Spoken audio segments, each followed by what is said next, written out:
there's a tendency in our young generation, and I've noticed it from mixing with a lot of students and young people, is that they really think that it is better to work in the government because of job security, because no one can fire you, because it's a long-lasting thing. Yeah. All these and that's a wrong attitude, by the way. Exactly, exactly. That's a very bad you can have a glass of tea, read the newspaper, have a relaxed environment. There's no pressure.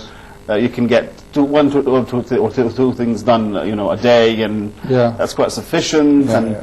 Now, what is the role of the school teachers, for example, or the university professors, or the educational institutions generally, the management of those institutions, to enlighten these kids before they go to the bitter reality, or not the bitter, but actually the great reality of the private sector, that there's development, there is skill building, there is future building.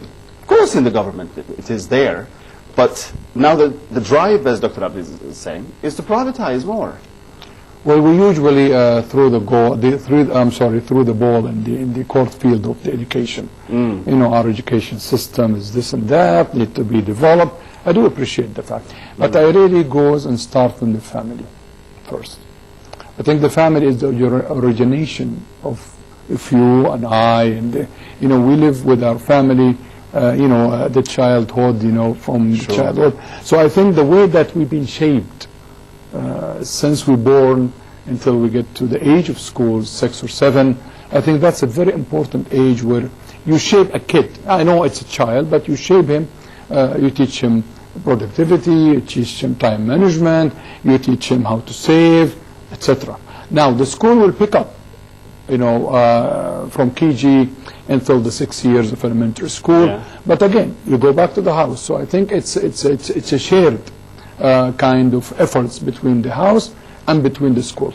Now I think what is happening, that most of the house, the parents rely very much on the schooling system is to take care of the kid, i.e. the mother is too occupied, busy, either she's a working woman, plus socialization, whatever, with her friends, and spending time over the internet or the phone or whatever. So and the father is busy. And the father is busy too, whether working hard to earn money for the family. So I think also we cannot discount really the role of the parents of the family by educating their kids and working parallel, with the school. Sure. And as you know, we must admit it, and this is an issue that we're living.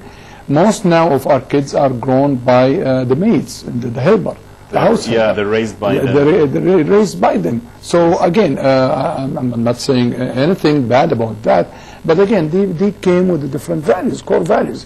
They don't come from the same country. They don't come with the same core values. They need communication. Communication. With the mother and the father. And the mother and the father. So what I'm saying, basic values. The existence now, I think the mother and the father and the mother is very important. Allocating sometime, especially at an early age or at a teenagers level. I think this is very important, and to work parallel with the school.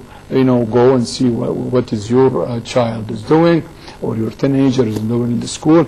Review, some of his work. Make sure that you,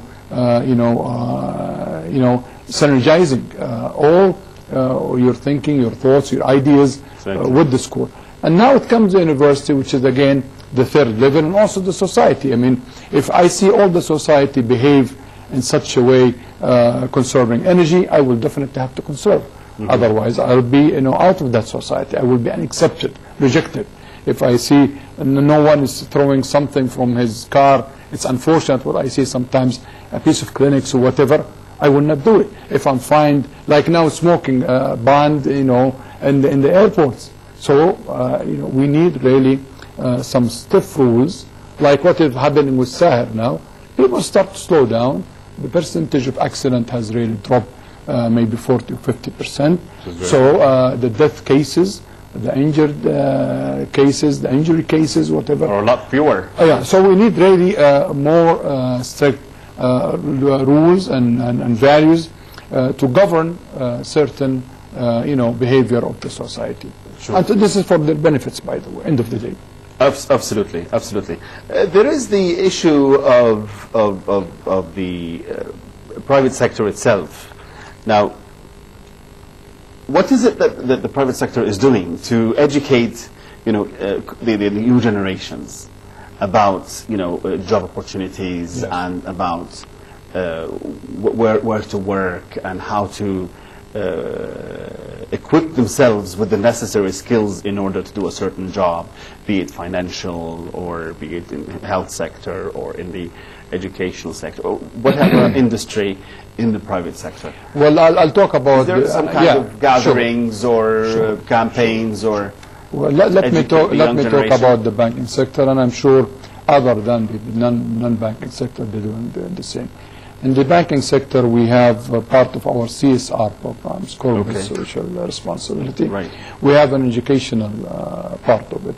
And that part of the education, we educate, if you will, either young kids still in schools, early ages of school, or in the university where we have what we call the co-op programs, where we have the final year, senior year, graduation, if you will. He comes spend like 2 to 3 months with the bank and pick up certain things on a real life terms, if you will. Okay. So that's helped him part of his graduation.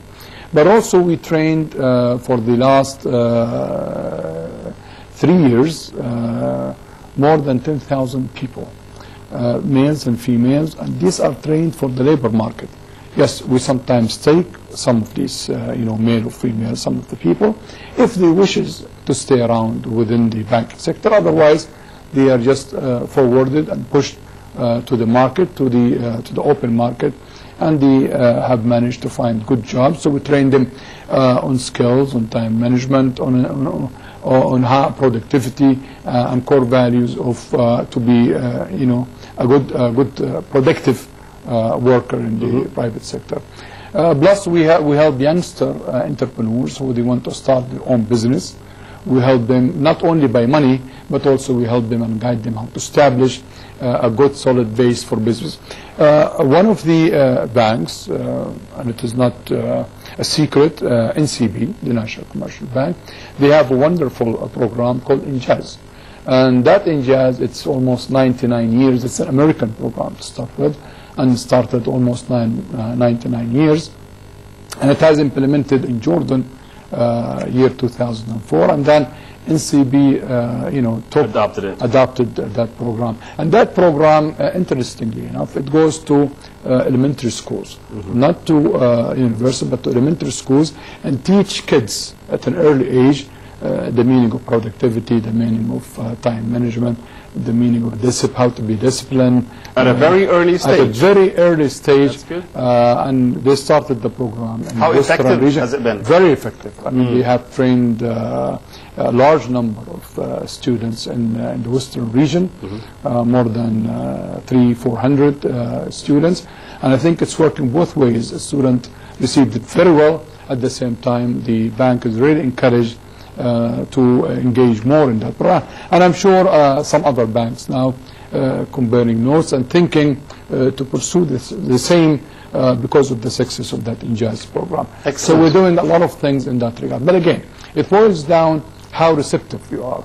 I can teach you and I can guide you and I can, but it's your own interest really that could make it a win-win and respond. A win-win situation. Thank you very much, Mr. طلعت حافظ, an economic expert. Thank you very much for being with us tonight, and great insights and great coverage of the main points of the issues. Thank you very much. Well, thank you, Mr. Ahmed, for having me, and I hope that I passed on some good ideas. Very good. Thank you very much. Thank you. Ladies and gentlemen, that's the end of our program. So we'll see you again next week. Have a good night.